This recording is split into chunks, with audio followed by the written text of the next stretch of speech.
This year was my first year to plant okra in probably 15 or so years.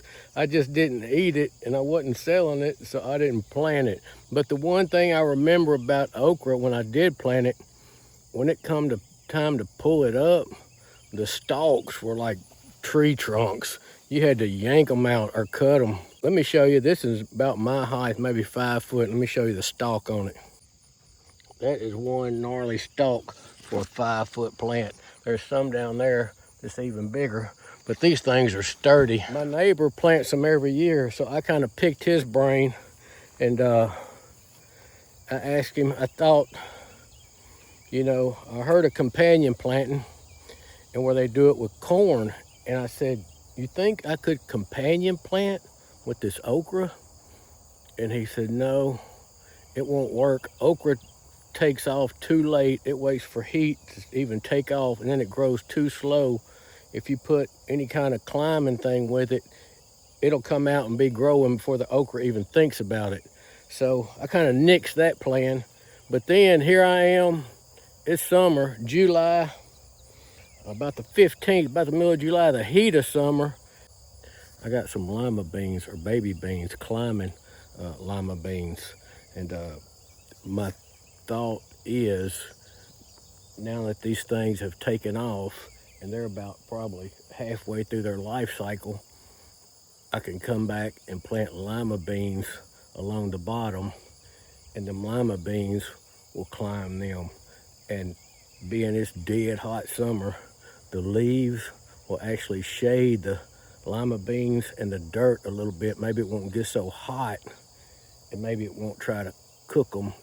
And I have a drip tape so I can keep it wet, and the leaves will also kind of help it from evaporating so quick. That's my thought. This is a trial. As long as the fence holds the rabbits out and they don't take too long to produce, I should be good, because the first frost is a long ways away. So I should be good. I should get lima beans. I'm not really gonna sell the lima beans. Me and my wife are gonna eat them. They're too hard to pick, too hard to shell. I'd have to charge $20 a pound to make it worth my while. But that is my companion planting I'm trying out over here. Don't know why it wouldn't work. It should work. I still got nice looking okra I'm picking every day or so. Them need to be picked right now. Matter of fact, that's what I'm gonna do as soon as I get off this phone. But this is one companion planting. Now let's go over here to the other one I've already started on, and we're just gonna see how it's doing.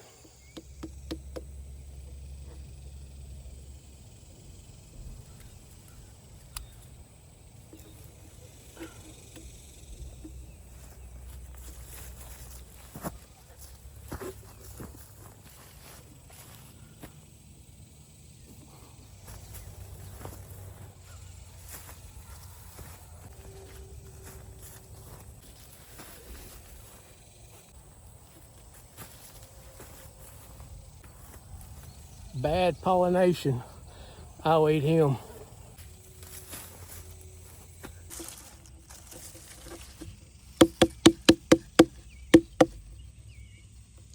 That's a good one. Nice and lumpy. That's a sign he's ready. Got twins.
basically double my profit on the same amount of rows. That's watermelon, that's watermelon. In between the watermelon rows, I ran my sweet potatoes. I didn't have no choice because I didn't have anywhere else to put them if I wanted sweet potatoes.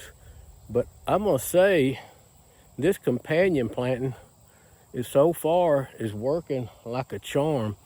I have got just as many watermelons if I would have had if I wouldn't have put anything in between them rows.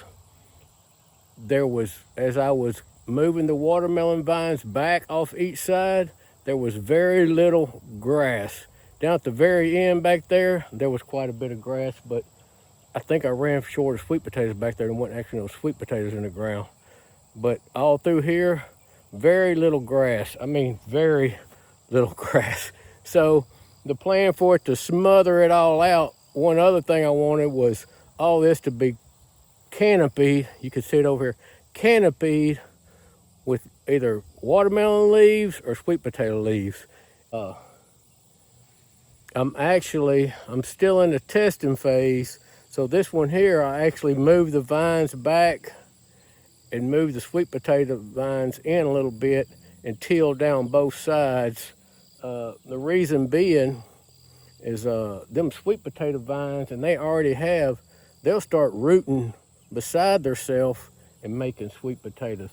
I don't know if I got that dirt broke up enough for them to get that sweet potato in that hard ground, but it's worth a shot, and we're gonna see. All I got left to do this row is flip my vines back over, and I'm gonna run them down where I till, where they travel down that till row and fill all that back in. What I'm worried about is grass showing up and taking over now that I done pulled everything out of the way and the sun can get to it.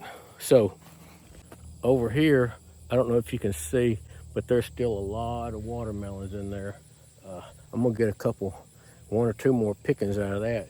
But this here, I plan on just leaving the vines all laid in it. I'm gonna cut the water off to the watermelons, or maybe they'll die out, so the sweet potatoes can really take over. But this may be a better plan than that plan over there, and a lot less work having to go through there and move all that out of the way.